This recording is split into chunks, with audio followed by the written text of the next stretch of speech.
Now, the search for the missing British teenager Jay Slater has entered its 6th day now in Tenerife. Well, police on the island say the search is going to focus on a rural village and a valley after the 19-year-old went missing on what was his first holiday ever without his parents. Joining us now, travel writer and owner of myguidetenerife.com, Joe Cawley. A very good morning to you, Joe. Well, I mean, it's incredible, isn't it? Suddenly the world's media is focused on your island. What sort of effect is it having on local people? Because it must be so frustrating, bewildering, that we still haven't found this young man. Yeah, unfortunately, after I think it's 6 days now, there's still no finding, still no sighting of Jay. All the locals here, they're very kind of invested, and they're trying to help as much as possible. There's bars that are offering free food. There's people that are offering to join the search. Car hire companies that are offering cars for people that want to go and help with the search. It has affected the local population quite a lot. What do we know about this rural village now that the search is focused on?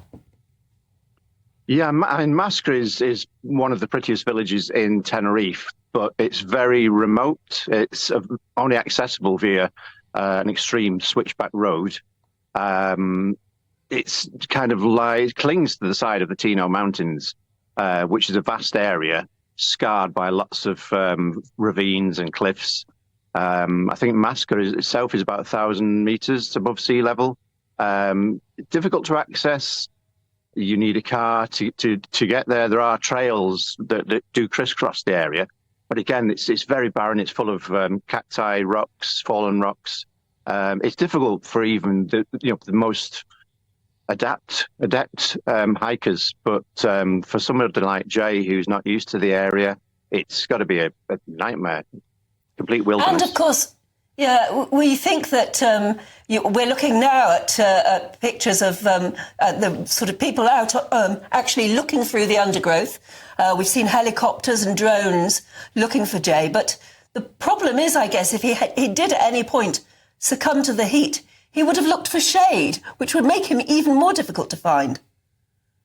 That's exactly what he would have done, yeah. And there is a lot of shade in that area because of the tall cliffs. There are also natural caves, huge boulders. So the shade is everywhere. I mean, there's so many pockets to yet be searched.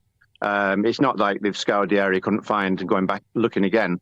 They have to do this in a very slow, methodical way because of, like you said, there's so many places that you'd take shelter, basically. And, I mean, this is the problem, though, because obviously the clock is ticking.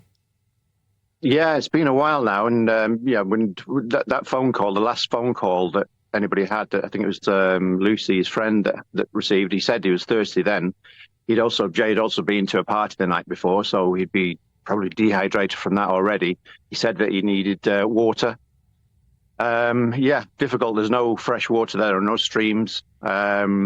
I don't know, 19-year-old, maybe he would head to the ocean. Not that he could drink the water there, but just drawn to water, I guess. There's a lot of speculation going on. Some of it is crazy. Some of it is, it's just people wanting to help in some way. What is the feeling, or is there any feeling towards the police on this? Because we have heard that British police have offered their help and have been rejected, really. But, I mean, clearly the police on the island think that they can manage. Is that the way ordinary people feel? I think in all these kind of cases, and especially from the family, nothing is going to be enough until Jay is found. Even if the British police came over and still Jay was not found, it would still not be enough. It's just a natural feeling, especially from the mother.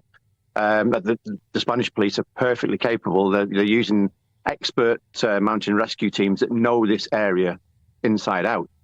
These are the best people to be on this case, I would imagine. OK. Joe, good to talk to you. We'll talk again, no doubt.